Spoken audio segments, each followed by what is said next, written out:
नमस्कार. आपण एकतेने बाबाला प्रणाम करू. भगवान बाबा हनुमान जी को प्रणाम. महान त्यागी बाबा जुमदेव जी को प्रणाम. परमात्मा एक. नमस्कार. सर्व सेवक सेविका कुमार कुमारिकांना नमस्कार. परमात्मा एक कार्यक्रमात आपण सर्व सेवक सेविका कुमार कुमारिकांचे हार्दिक स्वागत आहे. नमस्कार. तर मंडळी, आपण आपल्या या कार्यक्रमामध्ये आपण प्रार्थनेचे महत्त्व या विषयावरती आपण बोलत होतो. तर आपण कालच्या भागामध्ये भगवत प्राप्तीकरता निष्काम कर्मयोग साधनेकरता बाबांनी जे 4 तत्व दिले आहेत त्यावर आपण बोलत होतोय. तर मंडळी, आजच्या या आपण भागामध्ये काही नोट्स जे आपल्याकडे थोडेफार हलके उपलब्ध आहे त्याचा सुद्धा आपण आढावा घेऊ, कारण ते आपल्या मार्गातील खूप महत्त्वाचे आहेत. आणि यावरूनच आपण बाबांच्या शिकवणीप्रमाणे जे महान त्यागी बाबा जुमदेवजी यांनी एका परमेश्वराच्या प्राप्तीनंतर विदेह असताना शेवट एका परमेश्वराने बाबांना दर्शन दिले आणि बैमान म्हटले. त्यानंतर बाबांनी परमेश्वराला इमानदारी आणि निष्काम भावनेने मानवाला परमेश्वर प्रति जागवण्याचे कार्य करीन असे वचन देऊन परमात्मा एक आणि मर्याजे भगवत नामपर हे वचन दिले. भगवंत बाबावर प्रसन्न झाले आणि त्यांनी बाबांना पुढील म्हणजे बाबा जुमदेवजींना 2 वचने दिली. दुःखदारी दूर करते आणि विच्छानुसार भोजन. हीच वचने मार्गाचे सिद्धांत ठरून बाबांनी भगवत प्राप्तीकरता निष्काम कर्मयोग साधण्याकरता आणि मानवाला जीवनात सफल होण्याकरता महान त्यागी बाबा जुमदेवजी यांनी 4 तत्व सेवकांना दिलेले आहे. तर या विषयावरून आपण आजच्या कार्यक्रमामध्ये जो परमात्मा एक, पहिला तत्व परमात्मा एक आहे त्यावर आपण आज बोलत आहोत. तर मंडळी, आज आपण पहिला तत्व परमात्मा एक यावर आपण बोलत आहोत. मला या परमात्मा एक मध्ये सर्वात प्रथम मला असं सांगायचे आहे की आपण जेव्हा मानव धर्मामध्ये आलोत आणि कोणी पण आपल्याला विचारलं की तुम्ही कोण्या मार्गाचे सेवक आहात, तर आपण सर्वप्रथम आपण सांगतो परमात्मा एक मार्गाचे आम्ही सेवक आहोत. याचबरोबर आपल्याला कुठे गेल्यानंतर आपण आपल्या मार्गाचे नाव समोर करतो की मी परमात्मा एक मार्गाचा सेवक आहे. म्हणजे परमात्मा एक हा आपल्या परमात्मा एक मार्गाचा आपण एक सेवक झालो. आणि एक विशेष गोष्ट, भगवान बाबा हनुमान जी को प्रणाम. महान त्यागी बाबा जुमदेव जी को प्रणाम. प्रणाम म्हटल्यानंतर पुन्हा 3ऱ्या ओळीमध्ये आपण परमात्मा एक हा शब्द म्हणतो. याचबरोबर आपण जेव्हा जयघोष करतो भगवान बाबा हनुमान जी की जय, महान त्यागी बाबा जुमदेव जी की जय, परमात्मा एक, तेव्हा पण आपण परमात्मा एक शब्द 3ऱ्या ओळीत म्हणतो. परमात्मा एक इतकी साधी आणि साधा सरळ शब्द जरी आहे, सोपी शब्द आहे, परंतु त्याचा अर्थ खूप मोठा आहे. या परमात्मा एकच्या जरी अर्थ म्हटलं तरी माझ्याकडे त्याची पूर्णतः माहिती तर नाही, परंतु जितपत माझ्या जवळ माहिती आहे, जितपत मला सांगावंसं योग्य वाटते तितपत मी सांगण्याचा प्रयत्न करतोय. माणसाचा जन्म झाला, परमेश्वराने त्या अगोदर ही सृष्टी निर्माण केली. स्वयं विधाताने ही सृष्टी निर्माण केली आणि या सृष्टीमध्ये विधाताने प्रत्येक व्यक्तित्व, प्रत्येक प्राणीला, प्रत्येक झाडांना, प्रत्येक सजीव आणि निर्जीव ह्या दोन्ही गोष्टी त्याने तयार केलेल्या आहेत. विधाताने सजीव आणि निर्जीव म्हणजे सृष्टीत त्याने निर्माण केलेली आहे. या सृष्टीच्या कालचक्रामध्ये जे युग निर्माण झालेत आणि युगामध्ये जे मानव निर्माण झालेत. आता या ठिकाणी अनेक देवांचं अस्तित्व झालं. भूलोक, पृथ्वीलोक आणि मृत्यूलोक, स्वर्गलोक, वेगवेगळे लोकाचे प्रश्न पडले. परंतु जिथे प्राणी आलं, जिथं मानवी जीवन आलं, त्या संपूर्ण या सजीव प्राण्यांमध्ये, प्राणी म्हटलं तर प्राणी, पशु, पक्षी जे काही आहेत, तर यामध्ये परमेश्वराने एक आपलं आत्मा निर्माण केलेली आहे. आता आपण बऱ्याच ठिकाणी 184 भोग येवणी हा सर्व गोष्टी 184 येवणीचे नाव ऐकलं आहे. बऱ्याचशा अशा गोष्टी आहेत ज्यामध्ये आपण ऐकलेल्या आहेत की आता आपण म्हणतो सर्वांची आत्मा एक आहे, बऱ्याचशा ठिकाणी आपण ऐकलेलं आहे. तर नेमकं यामध्ये परमात्मा एक कसा तयार झाला, आता आपण याकरता वेद पूर्णपणे वाचलेले नाहीत किंवा वेदांचे सुद्धा वाचन केलेले नाहीत, जेणेकरून वेदामध्ये किंवा हिंदू धर्म संस्कृती भाषेप्रमाणे गीतेमध्ये ह्या अशा बऱ्याच साऱ्या गोष्टीचा तिथे उल्लेख असू शकतो असं मला वाटते. मी तर वाचले नाहीत, परंतु माझी एक माझी माहिती मला सांगते. कारण प्रत्येक धर्म जेव्हा निर्माण होतो त्या ठिकाणी भगवंताचे धर्म चालवण्यासाठी धर्मचालक हा भगवंताची नेमणूक करत असतो.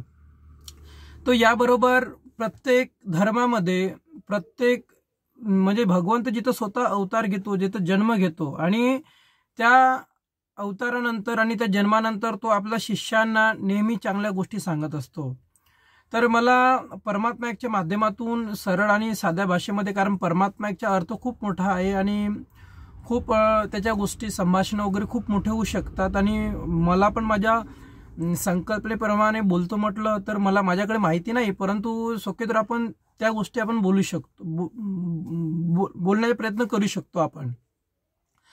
आता परमात्मा एक म्हटलं तर परमेश्वराने जेव्हा इथं सजीव प्राणी निर्मिती केली, या सजीव प्राण्यामध्ये त्याने एक विशेष आत्मा दिलेली आहे. आता याच्यामध्ये सर्वात मोठी एक गोष्ट आहे की शरीरामध्ये आत्मा आहे. शरीर आतून आत्मा निघाली ते शरीर नश्वर बनते.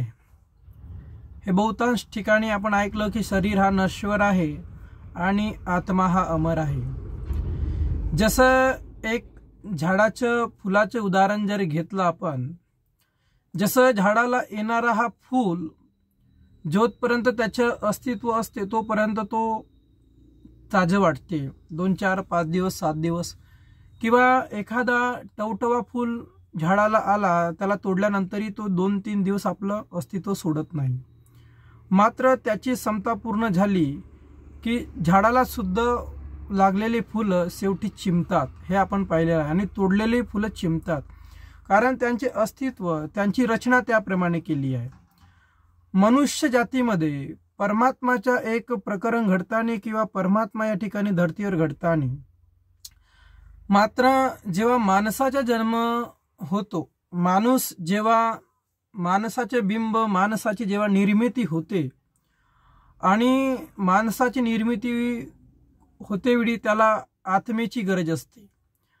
आता ही आत्मा माणसाला कुठून मिळते, का मिळते हे मला माहिती नाही, परंतु माणसाला आत्मा जेव्हा मिळते, स्त्रीला आत्मा जेव्हा मिळते किंवा प्राण्यांना आत्मा जेव्हा मिळते, तेव्हा देणारा स्वयं तो आहे आणि त्याच्यासमोर आपण नाही.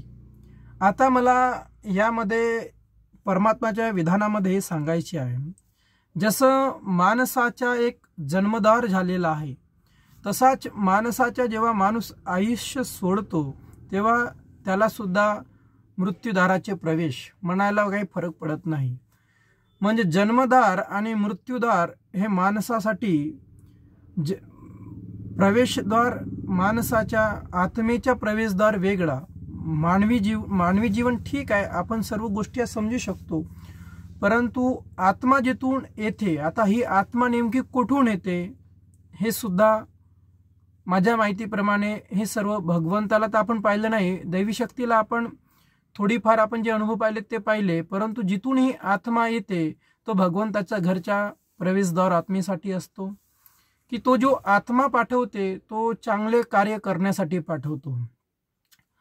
आता भगवंतजी आत्मा आपल्याकडून माणसासाठी पाठवतो, किंवा स्त्रीची आत्मा तो पाठवतो, किंवा कोणत्याही प्राण्यांची जेव्हा तो आत्मा पाठवतो, आता ती आत्मा आपल्या आईच्या गर्भाशी येते. आता इथे सर्वात मोठी एक भूमिका पडलेली आहे. जेव्हा परमेश्वराने, हे सर्व आपण परमात्म्याविषयी बोलत आहोत, परमात्मा एक, हे सर्व गोष्टी परमात्मा एकशी जुडित आहेत ना. तुम्ही म्हणाल आपला विषय सुटला आणि परमात्मा, ह्या सर्व गोष्टी परमात्माशी आहेत. परमेश्वर, आपण आपल्या विषयाकडे बोलू. परमेश्वराने जशी निर्मिती केली, त्या निर्मिती दरम्यान त्याने स्त्री पुरुष सुद्धा निर्माण केलं, नर नारी निर्माण केलं, प्रत्येक गोष्टीमध्ये, प्रत्येक प्राण्यांमध्ये. आपण मार्गामध्ये असताना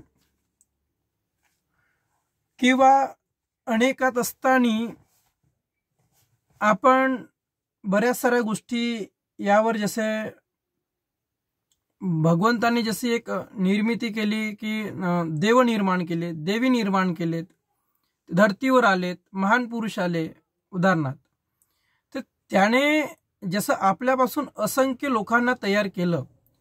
आता आपला जसा घरच्या एक, जसं आपले आजोबा पंजोबा होते, त्याची एक बघा, ते एक भाऊ असेल, त्याच्या एक कुटुंब होता, आणि त्या कुटुंबापासून 2 कुटुंब निर्माण झाले, 2 कुटुंबापासून 3 कुटुंब निर्माण झाले, आणि 3 कुटुंबापासून 4 कुटुंब निर्माण झाले.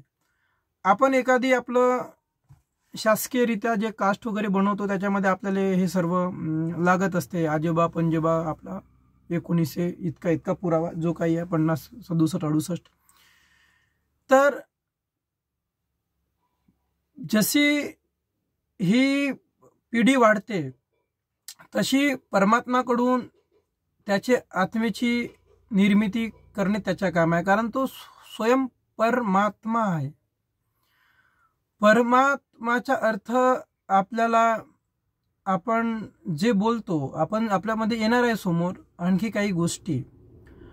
आता जिथून हा परमात्मा तयार झाले, जो परमात्मा आहे, परमात्मा एक आहे, सर्वांच्या भगवान जो महत्त्वाचा आहे, ज्याने या जगाला वाचवलं, ज्याने या सृष्टीला निर्माण केलं, ज्याच्या अधिकारामध्ये या कलियुगाची पूर्णपणे जबाबदारी सोपवली गेली आहे, हे सर्व चालवण्याची क्रिया झाली आहे, जो आता स्वयं इथे विधाता आहे, ते आता म्हणजे भगवान बाबा हनुमानजी. हे सर्वात मोठी गोष्ट तुम्ही लक्षात असू द्या, कारण परमेश्वराने युगाच्या निर्मितीप्रमाणे दैवी शक्तीच्या माध्यमामध्ये जेवढे देव आले, देवांना काही शक्ती कमी नाही, देवाचे अस्तित्व कमी नाही. प्रत्येक देव आपापल्या धर्मामध्ये, आपापल्या याच्यातून तो बरोबर चाललेला आहे. देवाने कसल्याही प्रकारचा मतभेद केलेला नाही. आता देवाच्या नावाने जर माणसाने धर्म निर्माण, माणसाने देवाच्या नावाने, जर धर्माच्या नावाने जर त्याने देव आपला माझा भगवान आहे म्हणून बांधून ठेवला, आणि त्याने धर्माच्या नावाने जर अव्यवहार किंवा अंधश्रद्धा जर पसरवली असेल, तो त्यांचा मॅटर आहे. परंतु परमात्म्याच्या विषयी परमात्मा स्वयं तसा होऊ देत नाही. परमात्माच्या बाबतीत, दैवी शक्तीच्या बाबतीत जसे जसे संकट आले, जसे जसे प्रॉब्लेम्स निर्माण झाले, अडचणी निर्माण झाली, तसे तसे परमेश्वराने मानवी रूपामध्ये जन्म घेऊन ते सर्व दुःख दूर करण्याचे प्रयत्न केलेले आहेत. आता प्रश्न असा आला की जेव्हा परमेश्वर हा एक भगवान आहे, आणि भगवंताने भूलोकी या पृथ्वीलोकी जो माणूस निर्माण केलेला आहे, या भूतलावरती, या पृथ्वीवरती मानवी जीवन आपण चांगल्या पद्धतीने बघितलेलं आहे, तुम्ही बघितलेलं आहे मानवी जीवन आता कसे घडत आहे. आता याच्या अगोदर युग घडले, बरेच साऱ्या वेगवेगळ्या गोष्टी घडल्यात, काही आपण काल्पनिक विचार केला, काही गोष्टी आपण पाहिल्यात, हे सर्व त्या त्या ठिकाणी ठीक आहेत. परंतु परमेश्वराच्या बाबतीत आणि आत्मेच्या बाबतीत हा विचार केला तर मी एक फुलाचे तुम्हाला उदाहरण दिलं, तर या उदाहरणाबरोबर मला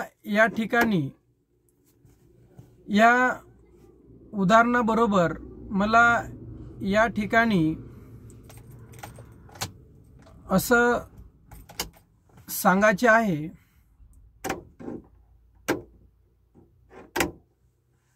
या उदाहरणाबरोबर की आपण परमात्मा एक याकडे जेव्हा ओढत आहोत, तर ह्याच्या अगोदर ज्या गोष्टी आपण सामाजिकरित्यामध्ये बघितलं, आपण महत्वाच्या विषयच आपण घेतो परमात्मा म्हटलं तर.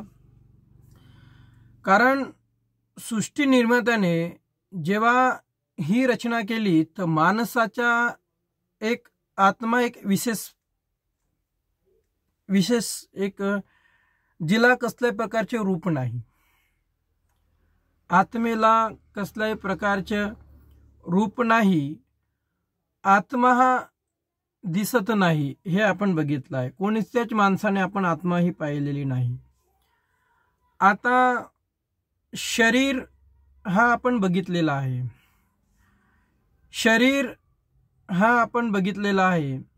आता शरीर जर आपण विचार केलं तर शरीर हा प्रत्येक माणूस पाहतो, आणि शरीराच्या आणि जेव्हा आत्मेचे मिलन होतो तेव्हा शरीराला आणि ह्या आत्मेच्या मिलनामध्ये आपण छोट्याशा डोळ्याच्या, म्हणजे आपण डोळ्याची आपण कल्पना करतो, हा छोटासा डोळ्याच्या बारीक कितीतरी बारीक म्हणता येईल, या बारीकशा या नजरेतून आपण संपूर्ण कितीतरी पर्यंत आपण लक्ष वेधतो, लक्ष करतो, गोष्टी सांगतो, हे सगळं आपण पाहतो.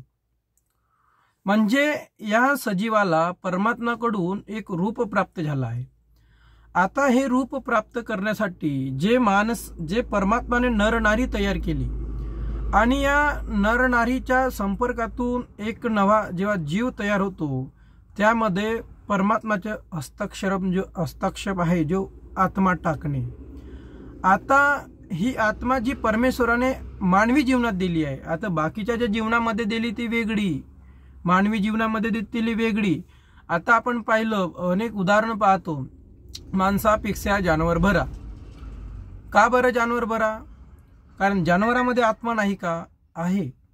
कारण तो त्याच्यामध्ये आत्मा असते, तो त्याच्या पद्धतीने बोलण्याचा प्रयत्न करतो, त्याच्यात पण आत्मा आहे.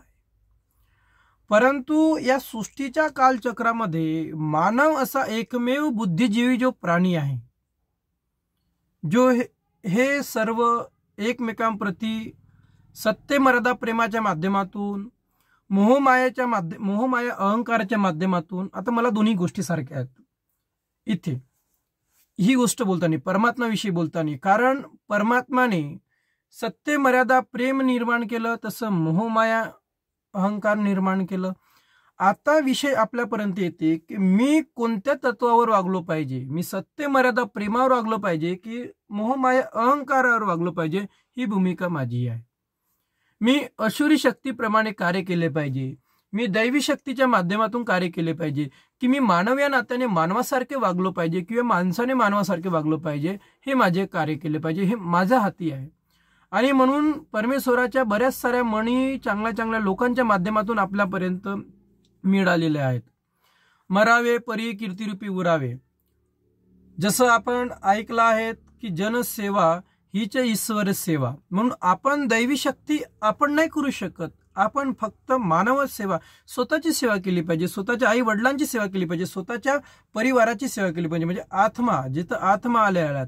आता काही लोक प्राण्यांना मारतात, काही लोक वेगळं करतात, त्याच्यावरही मी बोलण्याचा प्रश्न, आपला विषय बाजूला नेण्यापेक्षा आपण बोलतो की त्यांचे कर्म ते करतात. कारण मी सांगितलं आहे सत्यमर्दा प्रेमही तितपत निर्माण झालेला आहे आणि मोहमाया अहंकार हे निर्माण झालेला आहे. मग याच्यामध्ये आपण नेमकं काय उपयोग केलं पाहिजे हे आपलं कर्तव्य आहे, हे आपलं कर्तव्य आहे. आणि म्हणून या गोष्टीच्या माध्यमातून या विषयाच्या माध्यमातून मला एक समजायला येतोय, तुम्हाला समजायला येतो की परमात्मा हा एक भगवंत आहे आणि भगवंत हा एक विशेष आहे. विशेष म्हटलं तर तो निराकार आहे, त्याला आकार नाही. आणि असा भगवंताने ही सर्व रचना केली आहे. आता या रचनेमध्ये त्याने अनेक देव निर्माण केले, देव निर्माण झालेत, भूत निर्माण झाले, सैतान निर्माण झालेत, महान संत निर्माण झाले, चुडेला निर्माण झाले असतील. कारण शेवटी हे त्याचे आहे आणि त्याने धर्म चालवण्यासाठी त्याने स्वतः अवतार घेतला आहे. धर्म निर्मितीसाठी त्याने अवतार चांगला घेतला आहे. आणि या धर्माच्या माध्यमातून एक विशेष म्हणजे आपला मानव धर्म या ठिकाणी भगवंताने अस्तित्व केलं, ही सर्वात मोठी गोष्ट. आणि भगवंताने मानवाच्या रूपामध्ये जन्म घेऊन महान त्यागी बाबा जुमदेजी याच्यामध्ये जन्म घेऊन जसं म्हटलं होतं की भगवान का सर बाबा जुमदेजी का धड़ और बाबा का धड़ वो बाबा जुमदेजी का सर, दोनों की आत्मा एक हो गई. म्हणजे या ठिकाणी स्वयं भगवंताने या मानव धर्माची निर्मिती केलेली आहे. मानव धर्माची निर्मिती करण्याची गरज भगवंताला का भासली? मग दोनों की आत्मा एक हो गई म्हणजे आत्मा कुठे आली? नेमकं परमेश्वराची आत्मा डायरेक्ट महान त्यागी बाबा जुमदेजी यांच्या संपर्कात आली. आणि असे सद्गुरू आज आपल्याला लाभलेले आहेत. तर मंडळी, या परमात्माच्या विषयासोबत आपण समोरील भाग समोर घेऊ. परमात्म्याच्या विषय आपण पाहू. भगवंताच्या मार्गदर्शनाप्रमाणे आपण किती पत आपला किती एक दिवस आजचा आहे, उद्याचा आहे, आणखी उद्या होईल असं मला वाटते. पाहू, प्रयत्न करू. तर या परमात्म्याच्या या विषयाच्या माध्यमातून आपण या ठिकाणी आजचा विषय थांबवत आहोत. तर मंडळी, आपण कालच्या भागामध्ये सहकार्य केलं, नमस्कार केलं, कॉमेंट्स केलं. याबरोबर मी सर्व सेवक सेविका कुमार कुमारिकांना नमस्कार करतो आणि आभार मानतो. ज्यांनी प्रश्नाची उत्तर पाठवली त्यांना सुद्धा नमस्कार करतो आणि आभार मानतो. याप्रमाणे मी आपणास आजचा प्रश्न एक ठेवत आहोत.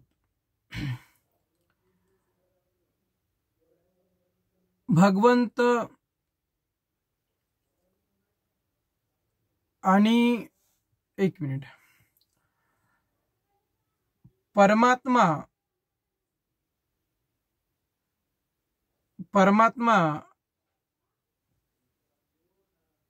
हा भगवंताच्या माध्यमातून जुडीत शब्द आहे. आजचा विषय ठेवू. मला आजचा विषय हे ठेवायचा आहे की भगवंताने मानवी जीवन घडवण्यासाठी, भगवंताने मानवी जीवन जे घडविलं, सजीव प्राणी जे घडवलं, त्यामध्ये विशेष काय प्रदान केलं आहे? भगवंताने जे सजीव जीवन जगवलं त्यामध्ये विशेष काय प्रदान केलं आहे? याचे उत्तर तुम्ही आपल्या पद्धतीने पाठवा. सोपी आहे. प्रश्न ठेवताना मला सुद्धा थोडं उशीर झाला, कारण लिखित नव्हतं, अगोदर कार्यक्रमावरून ठेवण्यात आला. याचे उत्तर आपल्या पद्धतीने पाठवा. आणि मंडळी, याबरोबर समक्ष आज ज्या चुका झाल्या असतील समक्ष मी भगवान बाबा हनुमानजी महान त्यागी जुमदेजी आई वाराणसी या सर्वांना माफी मागतो. आजचा कार्यक्रम इथंच थांबवत आहे आणि वाणीला विराम देतो. सर्व सेवक भगवान बाबा हनुमानजी महान त्यागी जुमदेजी आई वाराणसी, सर्व सेवक सेविका कुमार कुमारिकांना मी नमस्कार करतो आणि वाणीला विराम देतो. नमस्कार.